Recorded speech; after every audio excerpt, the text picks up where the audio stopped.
as far as your amateur career goes, right? You're most notably known for your legendary fights against Oscar De La Hoya. A lot of people feel like you got robbed. I did. Let's go back to those fights. How many was it? Was it 2, 3? 3? Mm-hmm. Right? Let's go back to the first fight.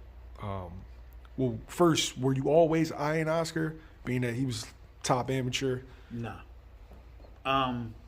It was just crazy. Being an amateur, it was just crazy. You know, my dad taking me to school every day.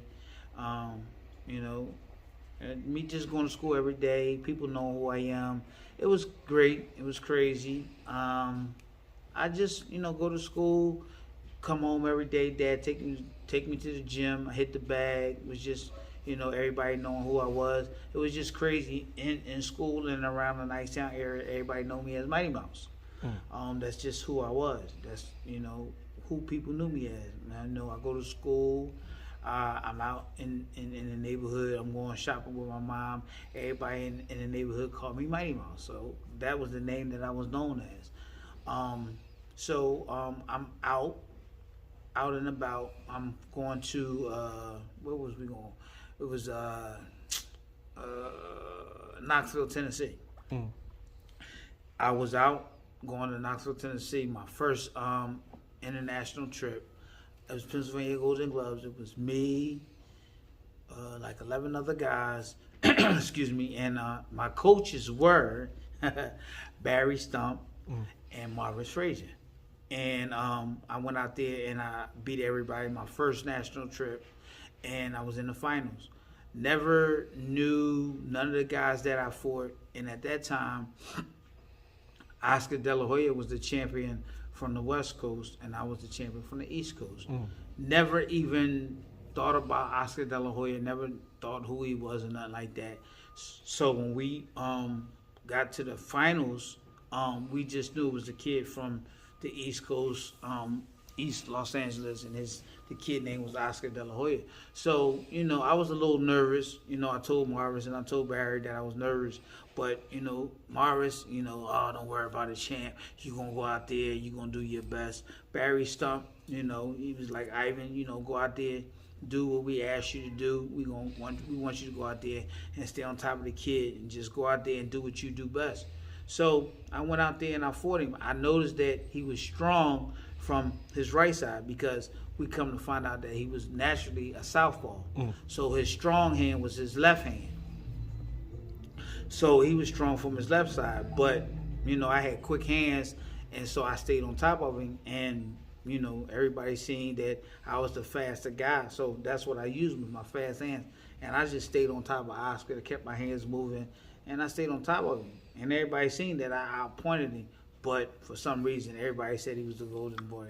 And that's what it was. We thought we outpointed him and we outbeat him. Everybody on TV seen it. I seen it. Marvis and Barry thought the same thing, but Oscar got the decision and he won. I was upset. Everybody back at home thought I beat him, but he got a decision. And I bound to say that I was going to beat him again. I never thought that I would see him again, but I think it was like 4 months later at the national tournament, the big tournament out in Colorado Springs. We seen him again. Went right back out there again, did the same thing, got the decision again. I was really, really upset at that time because I really thought that I edged him again, but he got it again, and he beat me in the national tournament. This time we seen him. He was out at the out at the Goodwill games. This was national television, world title, big title. It was for the big. It was out for the big gold. It was the Goodwill games. It was on big TV, national wide TV, world title. Prior to that, we knew we was gonna go out there, and they was taking 2 Americans, and me and Oscar was the 2 Americans, but nobody expected us two to go out there. 2 Americans from the same country to be on the same team to fight for the gold, and me and Oscar was. My dad, only my dad knew for some reason. My dad trained me. My dad trained me day in, day out, up, down, in and out to beat Oscar. That's all my dad profound to think about was just Oscar. So he trained me for Oscar, and that's all we thought about was Oscar. So we trained for him, and my dad found to think that we was going to beat that kid that night, and we trained for him, and that's what we did, and the whole world seen it, but we didn't get it that night. It was on USA TV, and we didn't get the decision, but everybody thought we was going to beat him, but we didn't get it, and it was another one, but we didn't get him.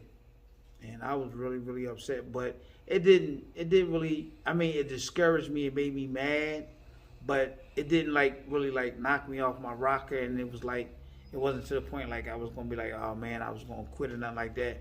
I just kept pushing it, man. He moved up in weight after that. And I stayed at 125.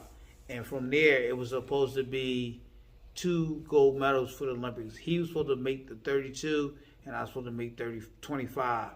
He moved up to 32. I stayed at 25. He made the 132-pound Olympic team, and I didn't. That was a disaster right there. Was he your toughest opponent in the amateurs? Yes. At 132, at 125, yes. Because I thought at 125 there was nobody else who could beat me at 125. I mean, at 125 I beat everything at 125. I beat the Russian. I beat the Cubans. I beat everybody they put in front of me. What made him so difficult? Made Oscar so difficult? Yeah. Because I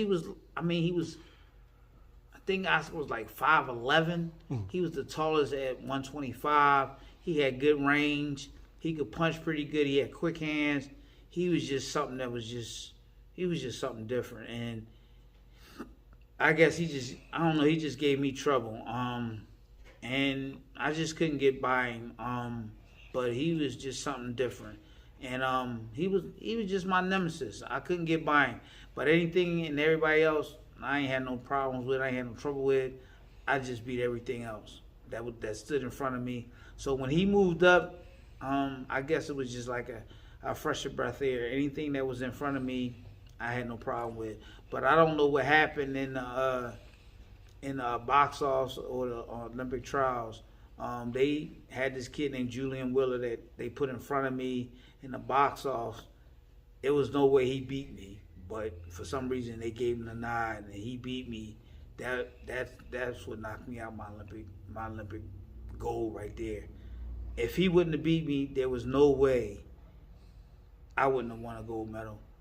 No way. That Olympic gold was not mine. And then he messed around and he lost the first round. The first rounds in the Olympics. There was no way I was not supposed to come home with a gold medal. No way.